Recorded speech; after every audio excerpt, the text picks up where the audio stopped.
जय श्री कृष्णा। राधे राधे। आप सभी श्री हरि की कृपा से स्वस्थ और मस्त होंगे। आइए आज हम गीता का तीसरा महात्म्य सुनेंगे। श्री भगवान कहते हैं, प्रिय जनस्थान में एक जड़ नामक ब्राह्मण था जो कौशिक वंश में उत्पन्न हुआ था। उसने अपना जातीय धर्म छोड़कर बनिए की वृत्ति में मन लगाया। उसे पराई स्त्रियों के साथ व्यभिचार करने का व्यसन पड़ गया था।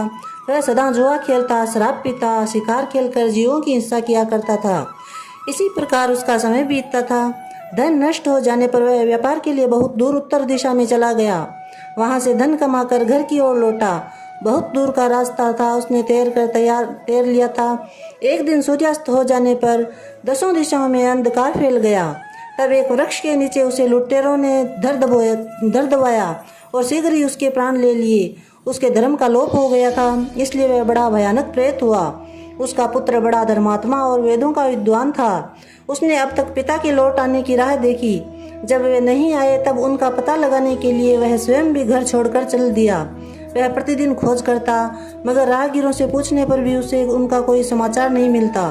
तदंतर एक दिन एक मनुष्य से उसकी भेंट हुई जो उसके पिता का सहायक था। उससे सारा हाल जानकर उसने पिता की मृत्यु पर बहुत शोक किया। वह बड़ा विद्वान था। बहुत कुछ सोच विचार कर पिता का परलौकिक कर्म करने की इच्छा से आवश्यक सामग्री साथ ले उसने काशी जाने का विचार किया। मार्ग में 7-8 मुकाम डालकर वह 9वें दिन उसी वृक्ष के नीचे पहुंचा जहां उसके पिता मारे गए थे। उस स्थान पर उसने संध्या उपासना की और गीता के तीसरे अध्याय का पाठ किया। इसी समय आकाश में बड़ी भयानक आवाज हुई। उसने अपने पिता को भयंकर आकार में देखा। फिर तुरंत ही अपने सामने आकाश में उसे एक सुंदर विमान दिखाई दिया।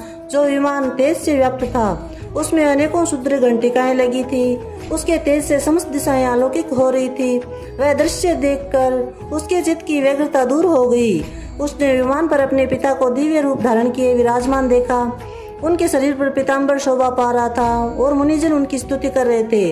उन्हें देखकर पुत्र ने प्रणाम किया। तब पिता ने उसे आशीर्वाद दिया। तत्पश्चात उसने पिता से वह सारा वृतांत पूछा। उसके उत्तर में पिता ने सब बातें बताकर इस प्रकार कहना आरंभ किया, बेटा, देववश मेरे निकट गीता के तृतीय अध्याय का पाठ करके तुमने इस शरीर के द्वारा किए हुए दुष्कृत्य कर्म बंधन से मुझे छुड़ा दिया।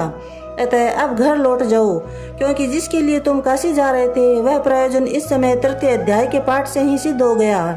पिता के यूं कहने पर पुत्र ने पूछा, तात मेरे हित का उपदेश दीजिए और कोई कार्य हो मेरे लिए करने योग्य तो बतलाइए।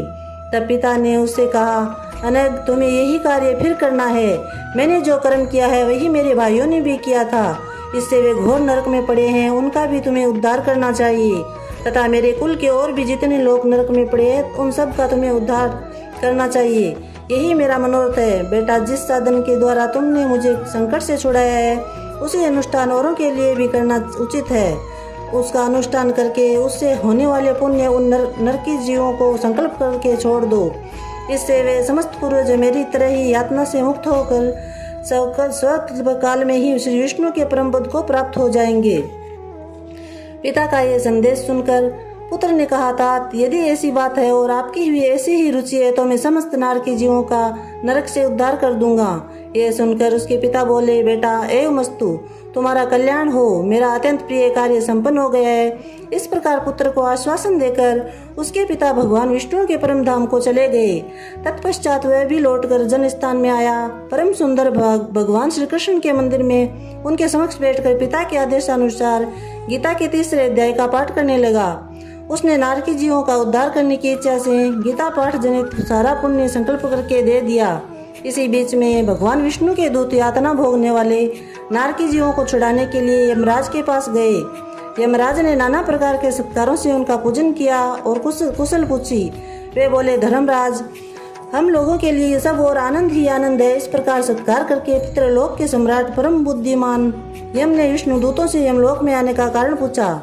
तब विष्णु दूतों ने कहा, यमराज, शेष शैया पर शयन करने वाले भगवान विष्णु ने हम लोगों को आपके पास कुछ संदेश देने के लिए भेजा है। भगवान हम लोगों के मुख से आपकी कुशल पूछते हैं और ये आज्ञा देते हैं कि आप नरक में पड़े हुए समस्त प्राणियों को छोड़ दे।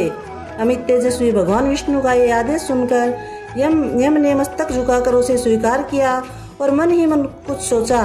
तत्पश्चात मदोमंत नारकी जीवों को नरक से मुक्त देखकर उनके साथ ही वे भगवान विष्णु के वास स्थान को चले। यमराज श्रेष्ठ विमान के द्वारा जहाँ क्षीर सागर है वहाँ जा पहुँचे। उसके भीतर कोटि कोटि सूर्यों के समान कांतिमान नील कमल दल के समान श्याम सुंदर लोकनाथ जगत गुरु श्री हरि का उन्होंने दर्शन किया। भगवान का तेज उनकी सैया पर बने शेष नाग के फणों की मणियों के प्रकाश से दुगना हो रहा था। वे आनंद युक्त दिखाई दे रहे थे। उनका हृदय प्रसन्नता से परिपूर्ण था। भगवती लक्ष्मी अपने सरल चित्तवन से प्रेम पूर्वक उन्हें बार बार निहार रही थी। चारों ओर योगीजन भगवान की सेवा में खड़े थे। उन्हें उन योगियों की आंखों के तारे ध्यानस्थ होने के कारण निश्चल प्रतीत होते थे। देवराज इंद्र अपने विरोधियों को परास्त करने के उद्देश्य से भगवान की स्तुति कर रहे थे। ब्रह्मा जी के मुख से निकले हुए वेदांत वाक्य मूर्तिमान होकर भगवान के गुणों का गान कर रहे थे। भगवान पूर्णतः संतुष्ट होने के साथ ही समस्त योनियों की ओर से उदासीन प्रतीत होते थे। जीवों में से जिन्होंने योग साधन के द्वारा अधिक पुण्य संचय किया था, उन सबको एक साथ ही कृपा दृष्टि से निहार रहे थे। भगवान अपने स्वरूप भूत अखिल चराचर जगत को आनंदपूर्ण दृष्टि से अमोदित कर रहे थे। शेषनाग की प्रभा से उद्भासित हो एवं प्रसन्न सर्वत्र व्यापक दिव्य विग्रह धारण किए नीलकमल के सदृश श्याम वर्ण वाले श्री हरि ऐसे जान पड़ते थे मानो चांदनी से घिरा हुआ आकाश सुशोभित हो रहा हो। इस प्रकार भगवान की झांकी करके यमराज अपनी विशाल बुद्धि के द्वारा उनकी स्तुति करने लगे। यमराज बोले, संपूर्ण जगत का निर्माण करने वाले परमेश्वर, आपका अंतकरण अत्यंत निर्मल है। आपके मुख से ही वेदों का प्रादुर्भाव हुआ है। आप ही विश्व स्वरूप है और इसके विधायक ब्रह्मा है। आपको नमस्कार है। अपने बल और वेग के कारण जो अत्यंत दीर्घ प्रतीत होते हैं, ऐसे दानवेंद्रों का अभिमान चूर्ण करने वाले भगवान विष्णु को नमस्कार है। पालन के समय सत्य में शरीर धारण करने वाले विश्व के आधारभूत सर्वव्यापी श्री हरि को नमस्कार है। समस्त देहधारियों की पातक राशियों को दूर करने वाले परमात्मा को प्रणाम है। जिनके ललाटवर्ती नेत्र के तनिक सा खुलने पर भी आग की लपटें निकलने लगती है, उन रुद्र रूपधारी आप परमेश्वर को नमस्कार है। आप संपूर्ण विश्व के गुरु, आत्मा और महेश्वर है।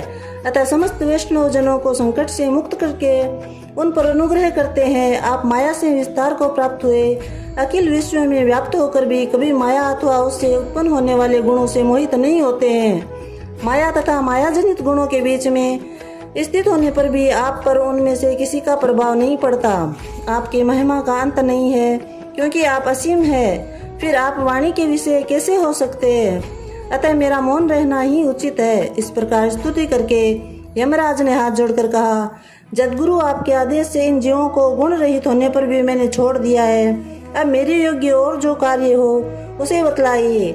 उनके यूं कहने पर भगवान मधुसूदन मेघ के समान गंभीर वाणी द्वारा मानो अमृत से खींचते हुए बोले, धर्मराज, तुम सबके प्रति समान भाव रखते हुए लोगों का पाप से उद्धार कर रहे हो। तुम पर देहधारियों का भार रखकर मैं निश्चिंत हूँ।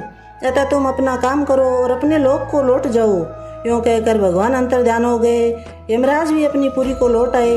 तब वह ब्राह्मण अपनी जाति के और समस्त नारकी जीवों का नरक से उद्धार करके स्वयं भी श्रेष्ठ विमान द्वारा श्री विष्णु धाम को चला गया। बोले श्री कृष्ण चंद्र भगवान की जय। जय श्री कृष्ण। राधे राधे।